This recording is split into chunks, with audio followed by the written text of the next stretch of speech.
Selamat malam, Bapak, Ibu, Saudara, dan Saudari yang dikasihi Tuhan Yesus. Malam ini saya mau menyampaikan kabar baik yang membebaskan Anda, khususnya Anda yang sedang kepahitan hati dan kebencian. Saya percaya Roh Tuhan ada padamu dan mau membebaskanmu melalui kuasa firman-Nya. Untuk itu, mari kita dengarkan firman Tuhan. Kalau kita membaca Kejadian pasal 4 ayat 1 sampai dengan 16, di sana dikisahkan tentang balas dendam Kain kepada Habil. Kain marah karena persembahannya ditolak oleh Allah. Sebenarnya masalahnya bukan antara Kain dan Habil, tetapi masalahnya adalah antara Kain dengan Allah. Allah lah yang menolak persembahan Kain. Tetapi Kain menjadi marah, menjadi kepahitan, membenci, dan dendam pada Habil. Bukannya Kain bertobat dan memohon ampun kepada Tuhan. Dia malah mengobarkan kepahitan dan kebencian hatinya dengan membunuh Habil adiknya. Saudaraku, kepahitan hati menghasilkan kebencian yang mendalam. Sikap menjadi sinis dan sakit hati. Kebencian adalah ketidaksenangan, kejengkelan, dan kepahitan hati. Reaksi karena merasa dihina atau disakiti, ditolak, entah sungguh terjadi atau dugaan atau tidak sengaja atau hanya prasangka saja. Keduanya sering muncul bersama dan merupakan akibat rasa marah yang tidak terselesaikan.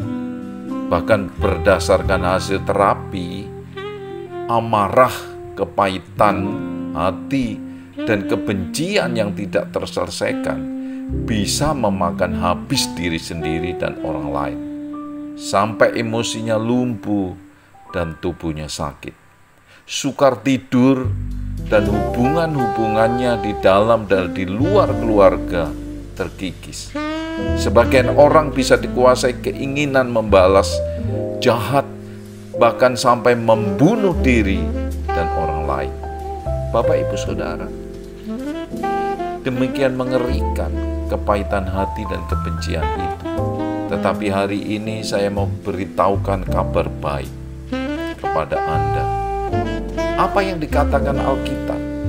Yang pertama, Bapak, Ibu, Saudara, dalam membebaskan kepahitan dan kebencian hati, perlu kita sadari apa yang dikatakan firman Tuhan adalah Tuhan Yesus tidak membenci Anda, tidak membenci kita, tapi mengampuni dosa kita dan melupakan kesalahan kita, seperti yang tertulis di dalam kitab Ibrani pasal 8 dan ayat 12. Demikian berkata, sebab aku akan menaruh belas kasihan terhadap kesalahan mereka dan tidak lagi mengingat dosa-dosa mereka. Juga tertulis di dalam Ibrani pasal 10 ayat 17. Firman Tuhan berkata demikian, dan aku tidak lagi mengingat dosa-dosa dan kesalahan mereka. Bapak, Ibu, Saudara, meskipun kita ini sering menyakiti Allah, tapi karena begitu besar kasih-Nya kepada kita, Yesus rela mencurahkan darah-Nya dan mati di salib untuk menghapus segala dosa dan melupakan kesalahan kita. Bahkan kita diciptakan baru, dijadikan anak-Nya ahli waris kerajaan Allah dengan dipenuhi, dilengkapi dengan sifat-sifat ilahi yang kudus, sempurna di dalam Kristus Yesus. Amin.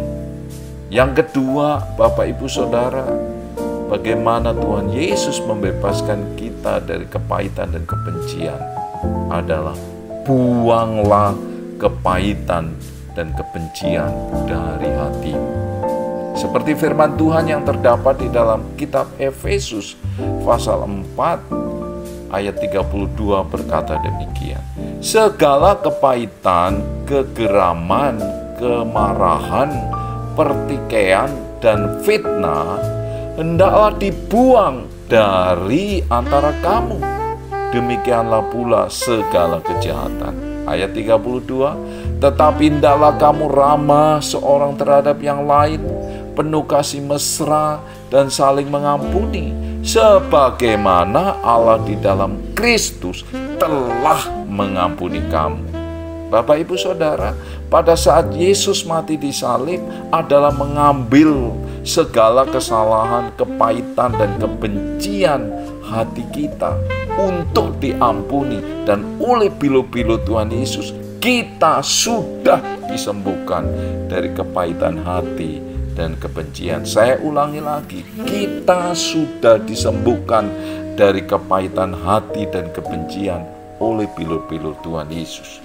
Karena itu Rasul Paulus menasihati kita di dalam pembacaan tadi, supaya kita tidak menggunakan lagi kepahitan dan kebencian dalam hati kita. Kenapa? Karena Tuhan Yesus sudah menyembuhkan kita. Amin. Nah, yang ketiga, Bapak, Ibu, Saudara, rahasia agar kita tidak mengalami kepahitan hati dan kebencian adalah melepaskan pengampunan atau mengampuni diri sendiri dan mengampuni orang lain. Seperti yang tertulis dalam firman Tuhan pasal 12 ayat 18 dikatakan demikian, sedapat-dapatnya kalau hal itu bergantung padamu, hiduplah dalam perdamaian dengan semua orang. Ibrani pasal 12 ayat 14 juga berkata demikian, berusahalah hidup damai dengan semua orang dan kejarlah kekudusan, sebab tanpa kekudusan tidak seorang pun akan melihat Tuhan. Ayat 15, jagalah supaya jangan ada seorang pun menjauhkan diri dari kasih karunia Allah, agar jangan tumbuh akar yang pahit yang menimbulkan kerusakan dan yang mencemarkan banyak orang.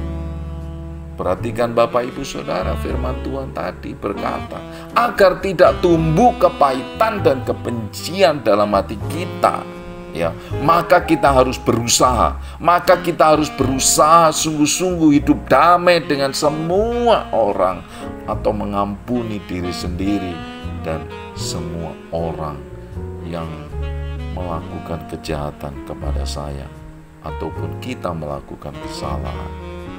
Sekali lagi, lepaskan pengampunan, karena Allah sudah mengampuni kita. Allah sudah menyembuhkan kepahitan dan kebencian hati kita. Amin. Mari kita berdoa. Allah Bapa yang baik, kami berterima kasih karena Engkau tidak kepahitan dan membenci kami karena kesalahan kami. Tapi melalui Kristus Yesus mati di salib, Engkau mengangkat kebencian dan kepahitan hati kami, juga mengampuni dan melupakan kesalahan kami. Bahkan Engkau menyembuhkan luka-luka hati kami. Engkau menjadikan saya ciptaan baru dan memberikan sifat-sifat ilahi dan Roh Kudus tinggal di dalamku, sehingga aku dimampukan untuk mengampuni diri sendiri dan mengampuni orang lain. Terima kasih Bapa untuk anugerah ini. Hari ini, malam ini, saya lepaskan pengampunan atas diriku dan orang lain, dan hidupku menjadi merdeka. Di dalam nama Yesus Kristus saya berdoa dan berterima kasih. Amin. Puji Tuhan. Bapak, Ibu, Saudara, selamat berjuang dan tetap semangat. Tuhan Yesus bersamamu dan memberkatimu. Amin. Tuhan memberkati.